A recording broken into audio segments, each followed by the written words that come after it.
Have you ever wondered what it's like to travel while building your wealth on YouTube? Join us as we reveal our struggles, secrets and pitfalls as YouTube creators that have lived full-time in a tent for over 10 years now. Let's have a look, shall we?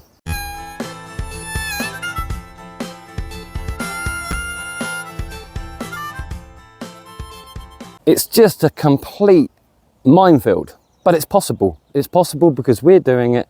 We've lived in a tent for over 10 years and we are struggling, thriving, surviving, kind of getting there slowly.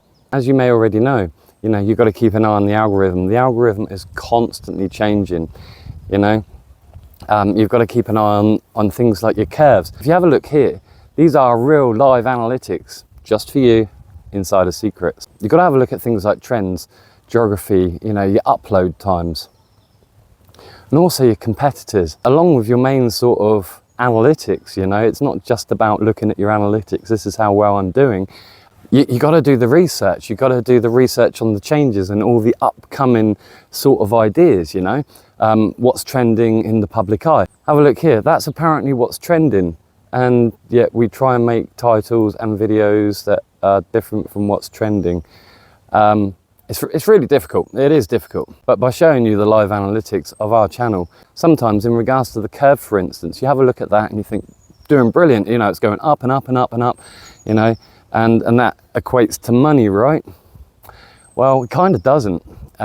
If you have a look at this image, for instance, we had a real big start to the year on monetization. It's fantastic. That's because a video of ours went viral and then it started going down and down and down. It is a real uphill struggle. But at the same time, you do have to keep an eye on your competitors. By keeping an eye on those competitors, obviously they're already established. They've got it, they know.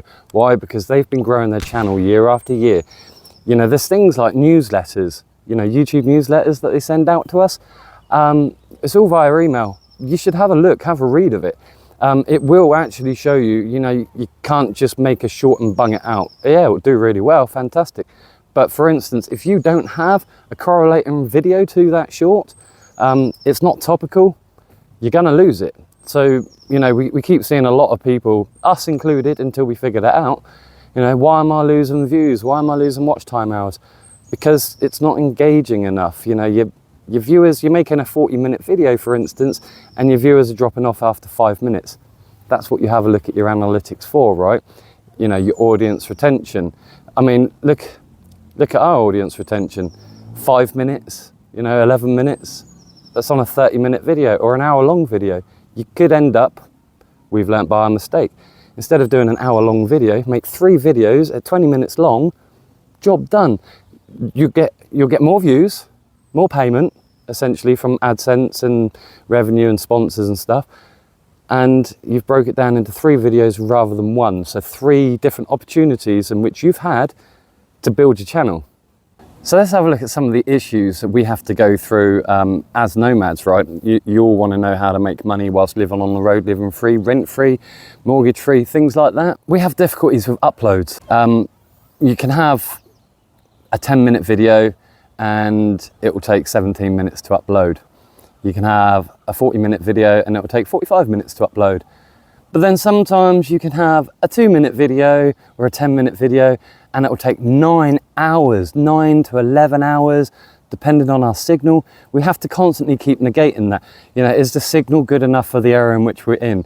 There is no Wi-Fi out here, so you can't just plug into a tree and off you go. Another thing that you've also got to bear in mind is battery packs. So with that issue, you've got to kind of go, well, we've got enough charge on the battery pack to charge a big phone 2 or 3 times.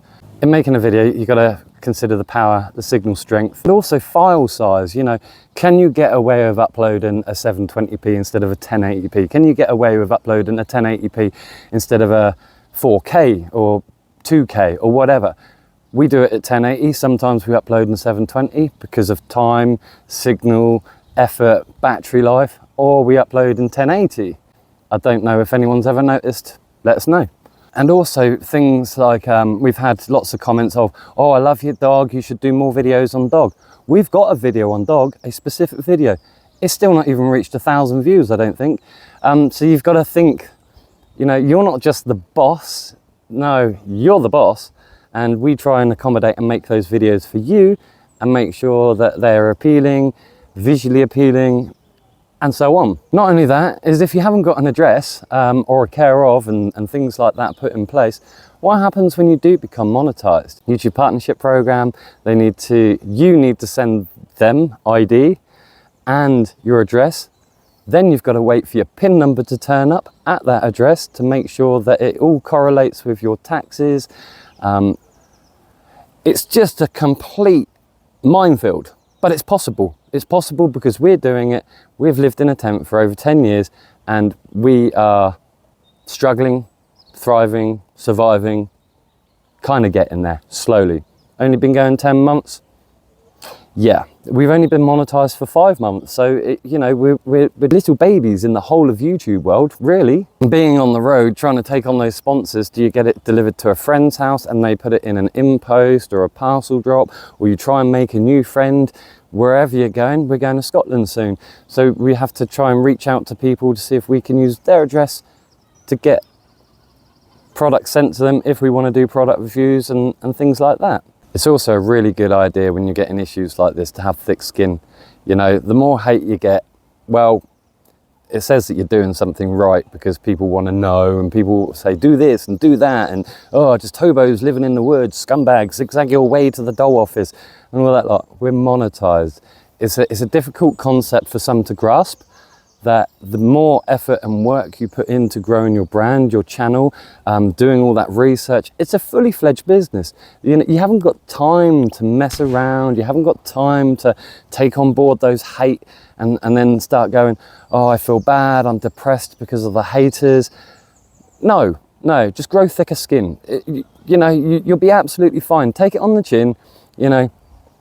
No successful person in this world didn't succeed without a bit of rebut, about a bit of pushback, and that is about survival. That is about thriving. That is about everything that encompasses building a business. Which now leads me on to number 3.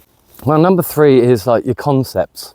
You got to look up what sort of concepts for your content in which you want to make. You got to have your plan, your video and ideas. And then what I've got to do is I've got to edit all that. Being on the move, it is a constant struggle, like I previously mentioned. I mean, you might be thinking like, where the hell do I start? You just got to start. It is one of those things that if you don't do it, you'll never know. And if you do know, why aren't you doing it? I don't know. Let me know down in the comments what you think. How is your YouTube journey going? What things are you putting in place? Are you doing the research?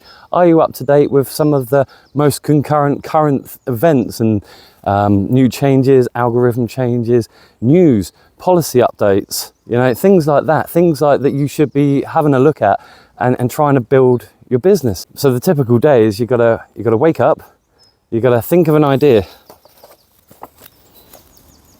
That's the idea. That's the idea for this video. If you want to pause it, have a look. But that is the idea for this video. And that took over an hour to try and put together a beginning, a middle and an end and some decent information for you, for me to look back on and reflect as well, going, okay, well, how did I do that? How did I do this? It's all there on this piece of paper, this video. So it's about juggling that, and a new thing that we kept on getting emails. We can up your SEO. We can up the bloody hell's SEO, search engine optimization. So you've got to make sure that you've got the proper tags. You've got to make sure that you've got the proper location, the recording date, distribution rights. If you go into YouTube Studio, it is pretty much all there for you to choose. There are other YouTubers out there, vidIQ, Think Media, Nick Nimmin, and all people like that show you and tell you how to build a YouTube channel, show you how to engage your viewers, give you hints and tips along the way. They've been absolutely brilliant. I spent a long time doing it, and after only 10 months, we are where we are now. So not only is Tara in the tent right now, struggling, doing her art, got a commission to try and make the rest of the money. So these are our payments. Because you think you're going to get good payments and it's going to be a steady income through and through, it drops and it drops and it drops and it drops just because you had one viral video sort of thing. And yeah, this isn't just pocket money on a small channel. This is your income for a nomadic lifestyle on the road and how to navigate that whilst, yeah, living rent free, out of the grind, on the hustle, right? Now, what I like to think of as, if you're starting a YouTube channel, it's not just post a video and make money. It is setting up a fully fledged operational business. So things like odd jobbing, you know, even if you're not an odd jobber and you know how to cut grass, put things out there. Just make sure they've got their own lawnmower and you can keep your price low. See, that's the problem, isn't it? A lot of people think, oh, I'm gonna make a business and I'm gonna need, you know, £1,000 a month, you know, £2,000 a month. Well, you're still thinking like you're living in a house. If you're off grid and you're living in the nomadic lifestyle, you don't need that. You don't have any overheads. So every little bit of money that you can get is actually benefiting your life, benefiting the people that you're working for, and saving as a whole. It's like being on YouTube is like running a shop. When you're running a shop, like on YouTube, for instance, you're the boss, you're the employee, you're the behind the scenes, you're the factory worker, you're the delivery driver, you are everything a whole shop encompasses, and all for the customer, you. So it's hard, you know, it's not just about stacking shelves. Oh, that looks nice. That's your thumbnail. That's your stacking your shelves. That's your thumbnail, that looks nice. And then you've got to bring in the audience. So you've got to do the advertising, the marketing campaign, the SEO, right? So you literally have to do everything, and you're the cashier, and you're the guy outside spinning the banners, come into the shop. You've got to try and do that with a thumbnail, a title, your keywords, your description, your hook, the way you condone yourself online, all those sorts of things. And to build your wealth on YouTube as a nomad, a boat, off-grid, you know, anything like that is a full-time job just in itself. A lot of people think it's just about posting a video, bang it up, job done. No. There's a lot of talk, yet again, as I've previously mentioned, there is a lot of talk of, oh, I post a video and this does well and that doesn't do well. Look at the analytics. Look at all your different graphs. I'll put them up here again, just so you can see what I'm going on about in the YouTube studio.